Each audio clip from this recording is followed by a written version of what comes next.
ఆదికాండము 34వ అధ్యాయము.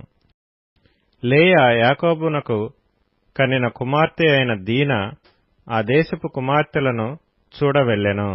ఆ దేశము నేలిన హివ్వీయుడైన హమోరు కుమారుడగు షెకెము ఆమెను చూచి ఆమెను పట్టుకొని ఆమెతో శయనించి ఆమెను అవమానపరచెను. అతని మనస్సు యాకోబు కుమార్తె అయిన దీనా మీదనే ఉండెను. అతడు ఆ చిన్నదాన్ని ప్రేమించి ఆమెతో ప్రీతిగా మాట్లాడి, ఈ చిన్నదాని నాకు పెండ్లి చేయమని తన తండ్రి అయిన హమోరును అడిగెను.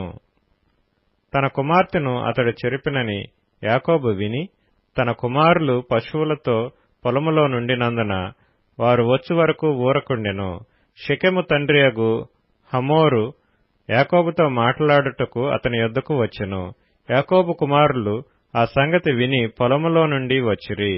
అతడు యాకోబు కుమార్తెతో శయనించి ఇశ్రాయేలు జనములో అవమానకరమైన కార్యము చేసెను. అది చేయరాని పని గనుక ఆ మనుష్యులు సంతాపము పొందిరి. వారికి మిగుల కోపము వచ్చెను. అప్పుడు హమోరు వారితో, షెకెము అను నా కుమారుని మనస్సు మీ కుమార్తె మీదనే ఉన్నది. దయచేసి ఆమెను అతనికిచ్చి పెండ్లి చేయడి. మీ పిల్లలను మాకిచ్చి మా పిల్లలను మీరు పుచ్చుకొని మాతో 1000 మంది మా మధ్య నివసించుడి. ఈ దేశము మీ ఎదుట ఉన్నది. ఇందులో మీరు నివసించి వ్యాపారము చేసి ఆస్తి సంపాదించుకొనుడని చెప్పెను.